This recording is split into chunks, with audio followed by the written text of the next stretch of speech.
1300 hours Central African time on Saturday, the 7th of April 2018. A very good afternoon to Amalisha and Nhlanhla Jali. This is the top story at this time. Our top story today, Democratic Alliance leader Mmusi Maimane has urged party members to continue being activists in their respective constituencies. He was addressing the party's two-day elective congress, which is currently underway in Pretoria. Maimane has moved to emphasize that the party belongs to all South Africans as it embraces diversity. He has, however, expressed what he calls political opponents' racial populism against the DA. Let's now cross live to our political reporter, Aldrin Sampear, who's at the TSHWANE Events Centre where the Congress continues. A very good afternoon to you, Aldrin. Look, what are some of the biggest highlights of the first day of the Congress? Well, certainly, Atlisha, it was the speech of the DA leader Mmusi Maimane, of course, opening the Congress. And just looking at the atmosphere, some who have covered DA's congresses before are definitely saying that the faces in terms of the delegation, that there definitely seems to be a change in terms of the number of white people represented here and the number of black people represented here, because this has been a contentious issue for a party that has been growing inside various provinces, especially here in Gauteng as well. Gauteng now the second biggest province that the DA spots, with bringing, I think, just close to about 600 delegates to the conference. The Western Cape still leading the pack. But listening to Mmusi Maimane when he was opening his speech, he spoke about how happy he was that the Congress was taking place here in Tshwane. You know, of course, that Tshwane is a DA-led government, a DA-led metro, and he spoke about all the successes that the DA-led government has been succeeding on, including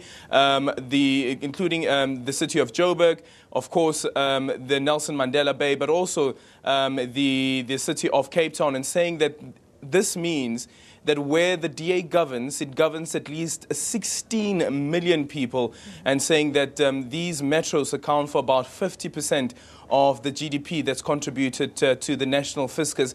But quite importantly is the issue around race. And he went back to a speech that he delivered when he was first elected, where he said that if you do not see that I am black, then you do not see me. Let's just take a quick listen to that. 3 years ago, Democrats, in my first speech as the DA leader, I spoke of being molded by my experiences as a black South African. I said, if you don't see that I'm black, then you don't see me. But equally so, the flip side of this is also true. If all you see is that I'm black, then you equally don't see me. Because my blackness does not add or subtract to my humanity.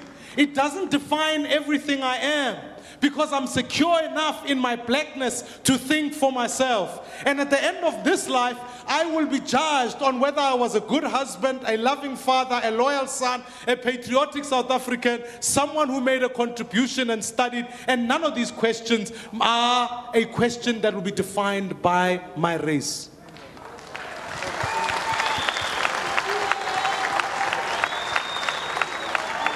But for many people, this is a radical and subversive idea, because it is a threat to racial solidarity. It is, in fact, groupthink. It is a threat to the politics of divide and rule. It is a threat to the old order of doing things. But we dare never allow it to deter us. We must carve out a new agenda for African liberalism. Amandla. As African liberals, we understand that communities, customs, and traditions play an important role in who we are. He also says that it doesn't mean that as liberals that they don't see color. It doesn't mean that the DA is colorblind, and this is quite important because tomorrow on, this party will be electing its new leaders. Of course, Mmusi Maimane will be standing unopposed, as well as Jay himself, who is the Federal Council's chairperson. Those two people will be standing unopposed. But those other positions are being canvassed for, are being campaigned for. And Mmusi Maimane's instruction to this Congress, to the 2,000 delegates who are here, he made it clear and said that, listen, do not vote for delegates or contestants or nominees who are campaigning on the basis of race. And some may argue that it might seem that as though that Mmusi Maimane does not understand the difficulty that some black people within the party are finding it to reach to the higher echelons of the party. And that's the reason why this Congress will also be discussing an inclusion into the DA's constitution, an inclusion of a clause that will be called the diversity clause, and whether there will be a quota that will be attached to it. Something quite important as well is that if you listen to all the various speeches that have been delivered by the various delegates from the party as well as the party leaders and those leading the party in various municipalities, it's quite clear that the party is also using this opportunity to campaign for 2019. 2016 has been difficult, as Mmusi Maimane has said, because of the coalitions that the party has gone into in the various municipalities to lead those municipalities. But he says that 2019 will be even more difficult. Just take a listen. But I want to say this to you, next year's election is going to be tough. There'll be many battles, there'll be many insults. They will say things about us because they are nervous. They see that we are winning the battle of ideas. But as Michelle Obama once said, when they go low, we'll go high. Let me say that to you, when they go low, we go high. I'm telling you now, next year they're going to come out with everything. They will come and say things. They will come and intimidate us. And I want to say to every activist of the Democratic Alliance, thank you for your hard work. They come, they intimidate, they threaten us. But what we will be doing is going out there to win the battle of ideas. I want to say this to you, Democrats. They will come and want to divide us on the basis of race and say this party is for black people, that party is for white people. But I'm here to tell you, this party is for all South Africans, black, white, Indian, colored. This is what this party stands for. And maybe before, many people would have said, let us save South Africa because of corruption. But now it's time that we... Well, there you have it from Mmusi Maimane, the DA leader, also speaking on the issue around land. We know that various parties, including the EFF as well as the ANC, they will be campaigning heading into the 2019 elections around this issue of land. Of course, Parliament has already taken a decision to adopt the resolution on land expropriation without compensation. But listening to Mmusi Maimane, he says that there is absolutely nothing wrong with Section 25 of the Constitution. There's no need to change Section 25 of the Constitution. And when I interviewed him earlier this week, he did say that if Section 25 of the Constitution is amended, they will try and go to the court to have that challenge. That is very, very important. But also quite important over the next 2 days is the debate around the terms.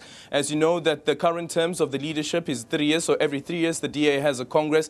But there is a push to have a Congress every 5 years instead of every 3 years. They say it's very expensive and it derails the party from its election campaigning, its general election campaigning. And also, will Mmusi Maimane have a deputy leader of the DA? This is something quite important. He says he doesn't need a deputy. He's okay as being the leader of the party and having all the other functionaries, which are supporting functionaries within the party. But there are some who are arguing that he must get a deputy. We'll have to wait and see what the resolutions of the party are when they come to a conclusion tomorrow afternoon. You know, Aldrin, let me backtrack with you a little bit here, because speaking of the issue when it comes to the representation of blacks or race or gender, I mean, we even heard that Solim Simanga, they're saying that even the LGBT community needs to be represented. But how do they intend on going about and giving about this representation when we're seeing more or less the same individuals contesting for the same post? I mean, we know that even John Steenhuisen declined to contest the position of course, the chairperson, executive chairperson, because he knew that Mr. James South was in the running himself. You know, on the issue of diversity, it's quite strange. It almost seems that when you speak to those people who are against quota being attached to the diversity clause, that they're making the argument that the party has been able to reform itself. That's the reason why you had, at one point, you had Tony Leon, who was the leader of the party. Then a few years later, it was Helen Zille. And now you have a black leader of the party. There's no need to bring in quotas. But if you look at the makeup of the DA caucus in Parliament, the majority of the parliamentarians of the DA in Parliament, those are the majority white people. And when I spoke to John Moody, the provincial chairperson of the DA here in the province, he did say that that is actually an issue. However, though, they are saying that they are against quotas being attached, that everyone must run their race and they must be elected on the basis of the ability, not on the basis of their skin color. And that has been something that has been reiterated here by the DA leader, Mmusi Maimane.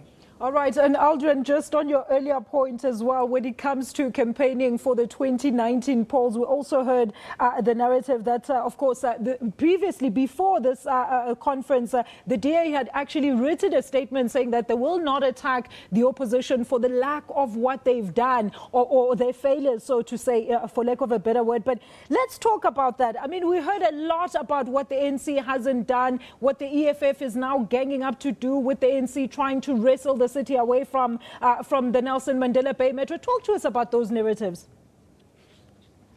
Well, this is quite important as well. If you look at what's happening, for instance, in the Nelson Mandela Bay municipality, and Atul Trollip, when he was speaking on the podium, said that, quote unquote, Julius Malema is in the pocket of Cyril Ramaphosa. They even had a poster of Cyril Ramaphosa and a little Julius in the little pocket of Cyril Ramaphosa's jacket.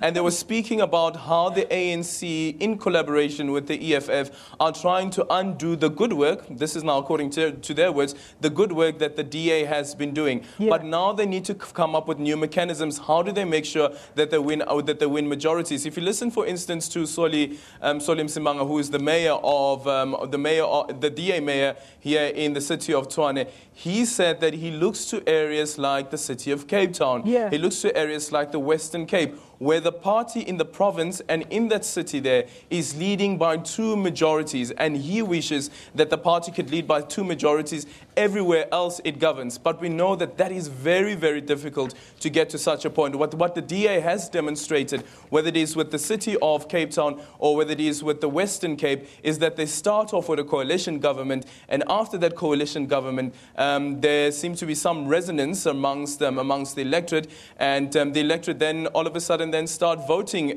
for the DA. So many might think that the DA might enjoy the same sort of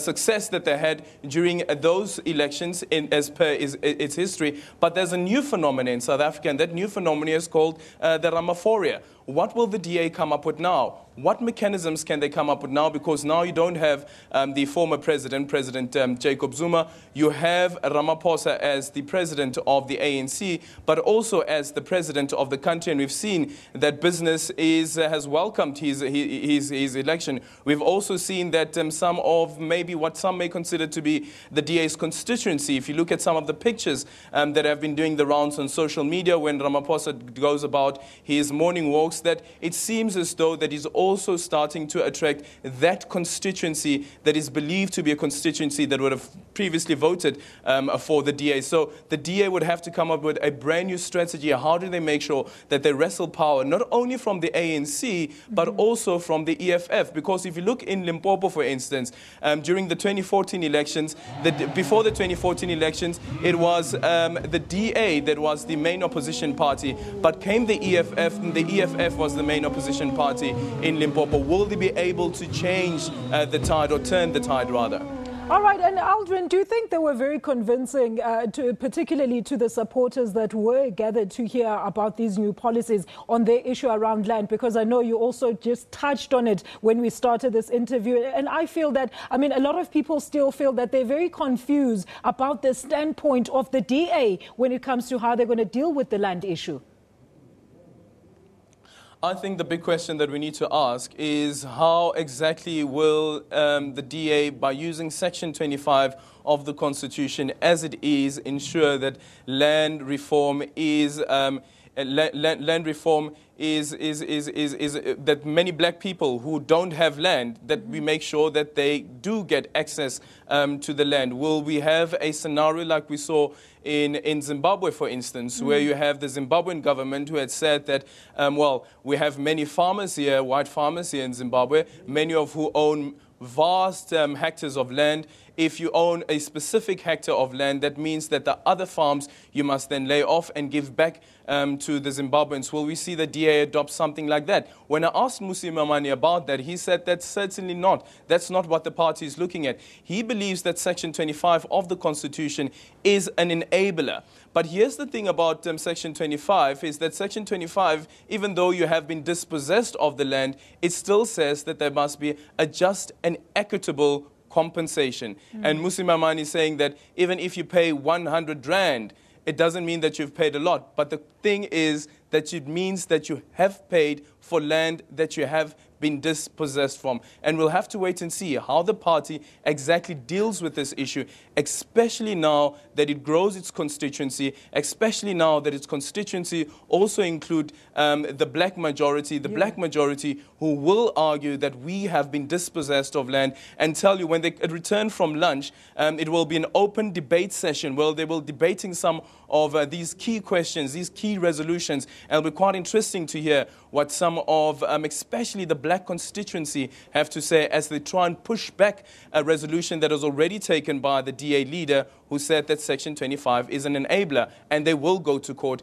if the government, as well, if Parliament tries to amend Section 25 of the Constitution after that land reform subcommittee comes back after its roadshows. Aldrin, always, of course, thank you so much for that sound analysis. That is our reporter stationed out at the TSHWANE Events Centre, Aldrin Sampear.